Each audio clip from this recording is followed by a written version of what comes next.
الولاجہ مقبوضہ کنارے کے سرسبز پہاڑوں میں گھرا وہ زرعی علاقہ ہے جس کے باسی طویل عرصے سے اپنی زمینوں کی خود مختاری اور حفاظت کے لیے اسرائیلی حکومت سے برسر پیکار ہیں، مگر اس سال نومبر کے تیسرے ہفتے کے آغاز میں اسرائیلی حکام نے الولاجہ کے رہائشیوں کو خبردار کیا ہے کہ وہ اس دیہات کے نزدیک مغربی کنارے کے کئی سو میٹر اندر ایک مستقل فوجی چوکی منتقل کرنے لگے ہیں۔ در حقیقت اسرائیل کا یہ قدم الولاجہ کے باسیوں کو 296.5 ایکڑ زمین سے محروم کر دے گا اور اس زمین کو یروشلم میٹروپولیٹن پارک میں ضم کرنے کا منصوبہ ہے، جو کہ مقامی افراد کے مطابق فلسطینی زمین کو ناجائز اسرائیلی ریاست میں شامل کرنے کی تازہ ترین مثال ہے، جس کے ذریعے اس جدید دور میں بھی نوآبادیاتی نظام کی تمام علامات دیکھی جا سکتی ہیں۔ الولاجہ اس اسرائیلی رویے کی ہلکی سی جھلک ہے جو اسرائیل نے مجموعی طور پر تمام فلسطینیوں سے اپنا رکھا ہے۔ اسرائیل الولاجہ کے پہاڑوں کی قدیم پتھریلی ڈھلوان سطحوں کو نیشنل پارک میں بدلنے لگا ہے،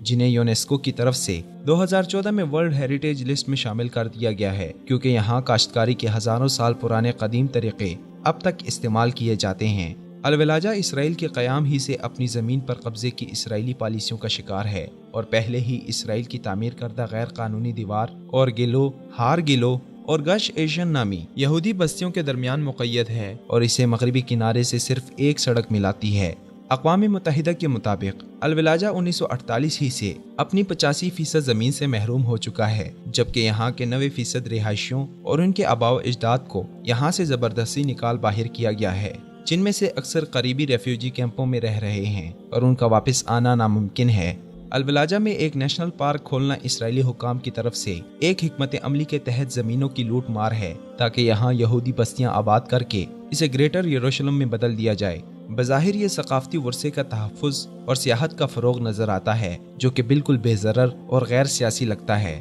مگر حقیقت میں یہ شفاف آبادکاری ہے۔ اسرائیلی اس پارک میں لطف اندوز ہوں گے، جبکہ ان زمینوں کے مالکان ایبسینٹی پراپرٹی لا لینڈ کے تحت اپنی زمین کی ملکیت کا دعویٰ نہیں کر سکیں گے، نہ ہی ان میں داخل ہو سکیں گے، اور خاردار تاروں سے پرے دوسری طرف ہوں گے، اور اسرائیل انہیں متروکہ قرار دے کر ان پر قابض ہو جائے گا، جو کہ ظالمانہ اور غیر انسانی عمل ہے۔ عین یائل چیک پوائنٹ کو یہاں منتقل کرنے سے عین الہانیہ کا آبی چشمہ اسرائیل کے قبضے میں آ جائے گا، جو کہ الولاجہ میں پانی کے حصول کا واحد ذریعہ ہے۔ اسرائیل کی آثار قدیمہ اتھارٹی اور یروشلم ڈیولپمنٹ اتھارٹی، جن کے پاس اس پارک کا قبضہ ہے، ان زرعی ڈھلوانوں کو یہودی تاریخی یادگاریں کہہ کر تشہیر کر رہی ہیں، جو کہ تاریخ کو مسخ کرنے کے مترادف ہے، کیونکہ اب یہودی زمین چوری نہیں کر رہے بلکہ ان کی شناخت بھی بدل رہے ہیں۔ پچھلے 10 ماہ کے دوران الولاجہ کے 50 گھروں پر قبضے کے آرڈر جاری کیے جا چکے ہیں اور اسرائیلی فوج نے یہاں کے رہائشیوں کو نوٹس پکڑاتے ہوئے اپیل کے لیے 2 ہفتوں کا وقت دیا ہے،